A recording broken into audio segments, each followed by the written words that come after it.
Off the Louisiana coast, past the last camps and the last cell signal, the charts stop telling the truth. Charts from the 1800s show islands out in the Gulf, named islands, with anchorages and landings marked on them. A boat crossing those marks today finds nothing under the hull but open water. Other islands still stand solid above the tide, and those are the ones the state has closed. A landing on the wrong beach ends with a wildlife agent turning the boat around, because the law now guards sand that men once farmed and raised families on. The reasons are written in refuge regulations and in drowning reports, and neither kind of paper makes for easy reading. 8 islands are on this list. Some were closed by the state of Louisiana. The water closed the others. And one was never really an island at all. Subscribe to this channel before the list starts, because a few of these islands won't outlive the charts that still carry them. Number 8 is Elmer's Island. It looks like the friendliest mile of sand on this coast, and that's the trap in it.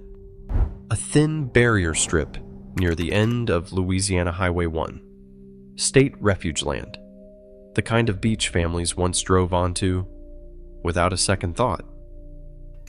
The state ended the driving and gated the road, and now it shuts the whole island without much warning, sometimes for nesting birds, sometimes for storm damage, sometimes for what the tide leaves behind. The signs change faster than the maps do. On the wrong morning, the gate is simply closed, with no reason posted. Past the signs waits the real authority. The pass at the island's western tip runs a current that has pulled grown men off sandbars in water that barely reached their chests. Fishermen waited anyway, slow and sideways, reading the water the way other men read traffic. And every few summers the pass takes one of them anyway. Locals keep well back from the tip of the island, and the drowning reports hold their reasons. A closed gate is one kind of warning. Farther west, the warning got harder. Number 7 is the Timbalier Islands. 2 ragged crescents of sand stand between Terrebonne Bay and the open Gulf. Oil companies built steel out here in the boom years, wells and platforms rising off the beaches. Then, the beaches left. The United States Geological Survey has measured Louisiana barrier shorelines retreating as much as 100 feet in a single year. And Timbalier has given up more than most. Mile after mile surrendered since the first charts were drawn. Wellheads that began their lives on dry sand now stand in the surf line, and pipelines that once ran beneath the dunes lie open to the waves. Rusted iron standing in the open surf tells the whole timeline without a word of help. Storms sweep the islands clean of whatever tries to stay. Crews still service the iron by boat, and they work watching the sky, because the islands offer no shelter, no height, and no second chances. An island that can't protect its own machinery protects nothing. One island nearby, the state rebuilt on purpose, and then closed on purpose. Number 6 is Queen Bess Island.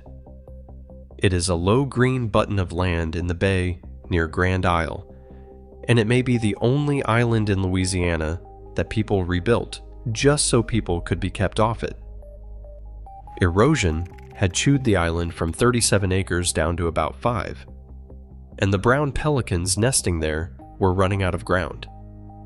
So with settlement money from the oil spill, the state barged in rock and sand and built the island back to its full 37 acres, then declared it a wildlife refuge and closed the gate that has no gate. Setting foot on the island, or even on the rocks ringing it, is prohibited without a permit, and agents patrol the water through every nesting season. Thousands of pelican nests crowd the new ground each spring, from a boat drifting past The island sounds like one living thing, a low, rasping engine of wings and hunger. The law is plain about whose island it is now. People built it, and people are the one thing not welcome on it. West of here waits an island bigger than some towns, and it empties every single night. Number 5 is Belle Isle. It is the southernmost of 5 strange, green hills rising out of the flat coastal marsh west of Morgan City. The hills are salt, ancient domes of it, pushed up from miles below, wearing a thin skin of soil and live oak in country where nothing else stands taller than a reed. Miners followed the salt down into Belle Isle for the better part of a century, cutting white galleries beneath the marsh, until the workings closed decades ago and the shafts were sealed. The island has been private ground ever since, and the public stays off it. Across the marsh, the hill gives nothing back but oak-s. What remains up top is an abandoned hill with a locked history under it. Oaks growing over old mine works, roads to nowhere softening in the heat, and a shoreline of marsh that creeps a little closer to the oaks each decade. A hill of salt in wet country is a hill that is always slowly dissolving. And everything built on this one belongs to that arithmetic. The islands so far were closed one at a time. After this, the state closed a whole chain at once. Number 4 is the Isle Dernières Refuge. 4 scraps of sand strung across the open water below Cocodrie, called Wine, Trinity, Whiskey, and Raccoon. One island stood here once, long enough and green enough for farms, until a single August storm in 1856 tore it into pieces and gave the pieces their plural name. That is all the history this list needs, because the forbidding came later. Louisiana took the islands over in 1992 and eventually wrote the rule in one line. Public access to the land by any means is prohibited without a permit. Boats may stand off in the open water and come no closer. Raccoon Island, at the western end, carries some of the most crowded waterbird colonies on the whole Gulf Coast, and wardens run patrols through nesting season to keep every human foot off the sand. On a summer evening, off that beach, the terns lift from the sand in one white sheet, over a shore no one will ever picnic on again. Sand can be posted like a yard. The state went a great deal further than that. Stay anchored. One moment more. If the forgotten edges of this coast are worth keeping in memory, subscribe to this channel before the next chart gets redrawn. The biggest closed island of them all comes next. Number 3 is Marsh Island. An island is almost too small a word for it. 70,000 acres of grass and winding bayous sitting between Vermilion Bay and the Gulf, without a single road or a single porch light on the whole of it.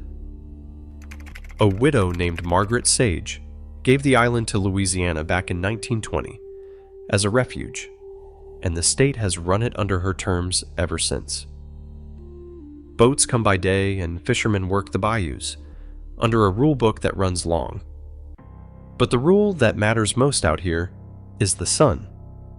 Use of the refuge runs from official sunrise to official sunset, with overnight camping prohibited, so every evening the island empties of human beings entirely. 20 miles of marsh, alligators thicken the ponds, and not one person allowed to stay for the dark. At dusk, the last boats run out of the bay, and behind them, the island sits low and black on the water, and whatever moves on it after that hour moves unwatched. The islands coming up kept a lighthouse burning for 100 years. The sea took even that. Number 2 is the Chandeleur Islands. This is the far edge of Louisiana, a thin crescent of sand 30 miles off the marsh. So remote the trip out is measured in fuel tanks. A lighthouse stood watch over these shallows for more than a century, and President Theodore Roosevelt folded the chain into one of the first federal bird refuges in the country. The chain has been shrinking for as long as anyone has measured it, but Hurricane Katrina did in one day what erosion needed decades for, cutting the chain nearly in half and pulling the lighthouse down into the Gulf. For a while afterward, the old charts still showed the lighthouse, and boats steered by a light that no longer existed anywhere except on paper. Landing out here answers to the federal refuge, and the distance defeats nearly everyone before the rules can. From a deck in that sound, the islands read as a thin, dark line between two shades of blue, land only by technicality. A place can outlive its own lighthouse and still not escape the eraser. The last place on this list, the eraser, finished long ago. The last island on this list is Manila Village, and it was never solid ground at all. Deep in Barataria Bay, Filipino fishermen, whose people had worked this coast since the days of sail, built a village on stilts over the open water. Cypress platforms stood on pilings above the bay, carrying houses and long drying decks, and in season, several hundred workers lived over the water on those boards. Shrimp came up from the boats and were spread across the boards to cure in the sun, and men shuffled over them in a slow rhythm. The old-timers called dancing the shrimp. For most of a century, the village stood over that water, one of the oldest Filipino settlements anywhere in the United States. A town with no land under it, lamplight on the water, miles from any shore. Then came Hurricane Betsy in 1965. The storm tore the platforms from their pilings and scattered the village across the bay, and that time, nobody rebuilt. Ask the bay for it today, and the bay gives back almost nothing. A few old pilings breaking the surface that only the shrimpers still know. Back on the mainland, a marker remembers the village, which is its own quiet admission, because the place it names has no ground left to stand on. Manila Village was not land that the water took. It was a promise held up over the water, and the water let it fall. Even the ground it never had is gone. So that is why no one is allowed to land. Louisiana closed some of these islands to protect what nests and hides on them. The Gulf closed the rest, wearing them thin or taking them whole. The old charts stay honest about one thing at least. This coast once owned more islands than it could keep. Somewhere out past the last marsh tonight, another island on the old charts is turning to open water, with nobody there to see it. If forgotten coasts like these deserve a witness, subscribe to this channel. Then mind the charts and mind the water more.